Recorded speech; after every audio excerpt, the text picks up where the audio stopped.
পারিবারিক বন্ধন সেটি কিছুটা ঢিলা হয়ে যাচ্ছে। বাঙালি সংস্কৃতির সেই যে আবেগ আবহ সেটি সেভাবে থাকছে না। সেটিকে আমাদের অটুট করার জন্য আমাদের ঐক্যবদ্ধ হতে হবে, আমাদের রুখে দাঁড়াতে হবে, আমাদের সেই ছেলেবেলায় ফিরে যেতে হবে বাঙালি সংস্কৃতির ভিতরে, বাঙালি সংস্কৃতির কাছে।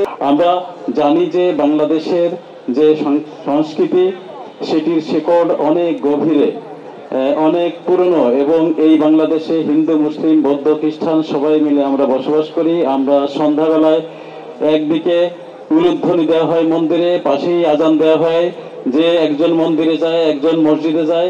এইভাবেই আমাদের সংস্কৃতি গড়ে উঠেছে। আমাদের বিভিন্ন উৎসব এবং পূজা পার্বণ সমস্ত কিছুতেই আমরা সকল ধর্ম বর্ণ একসাথে মিলে মিশে আমরা সেটি উদযাপন করি। আমাদের মাননীয় প্রধানমন্ত্রী বলেন ধর্ম যার যার উৎসব সবার, এবং সেই বাংলাদেশে যেখানে জাতির পিতা বঙ্গবন্ধু শেখ মুজিবুর রহমান হিন্দু মুসলিম বৌদ্ধ খ্রিস্টান সবাই আমরা বাঙালি এই মন্ত্রে উজ্জীবিত হয়ে এই দেশ স্বাধীন করেছিলেন, এই দেশের সংবিধান তৈরি করেছিলেন।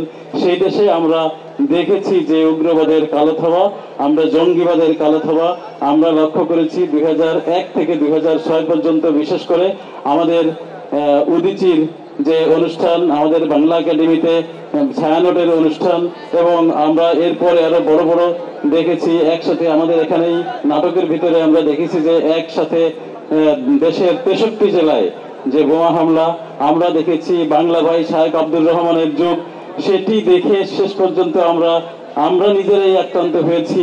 এই 2016 সালে হলিয়ারটি যান গুলশানে, আপনারা সবাই জানেন। এরপর থেকে আমাদের এই প্রকল্প, আমার পাশেই আছেন আজকের প্রধান অতিথি, তিনি এই উদ্যোগটি নিয়েছিলেন। আমি তার প্রতি কৃতজ্ঞতা জানাই, তাকে ধন্যবাদ জানাই। এবং এর পরে যেটি হয়েছে আপনারা জানেন যে এই উগ্রবাদ জঙ্গিবাদকে রুখে দেওয়ার জন্য সারা বিশ্বে বাংলাদেশ রোল মডেল হিসেবে বিবেচিত হয়েছে।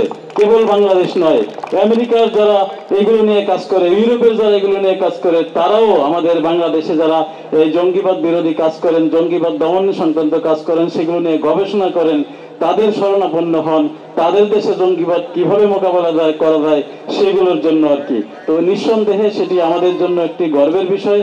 তো আমাদের যেটি উদ্দেশ্য সেটি আমরা আমাদেরকে ঠিক করতে চাই। কেবল আমরা সিটিডিসির মাধ্যমে, এন্টারটেরিজমের মাধ্যমে, পুলিশিং এর মাধ্যমে সেটি নয়। আজকের নাটকে সেটি তার উৎকৃষ্ট প্রমাণ।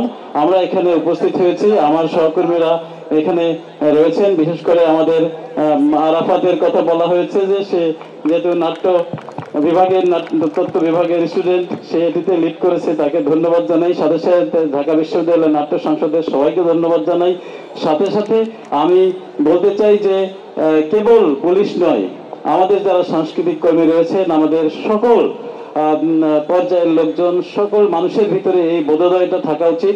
আমরা নাটকের ভিতর যেগুলো বিষয় আমরা লক্ষ্য করেছি সেটি হলো যে আপনার পারিবারিক বন্ধন সেটি কিছুটা ঢিলা হয়ে যাচ্ছে। বাঙালি সংস্কৃতির সেই যে আবেগ আবহ সেটি সেভাবে থাকছে না। সেটিকে আমাদের অটুট করার জন্য আমাদের ঐক্যবদ্ধ হতে হবে, আমাদের রুখে দাঁড়াতে হবে, আমাদের সেই ছেলেবেলায় ফিরে যেতে হবে বাঙালি সংস্কৃতির ভিতরে, বাঙালি সংস্কৃতির কাছে। এবং এই বাঙালি সংস্কৃতি সবসময় উগ্রবাদের টার্গেট হয়েছে।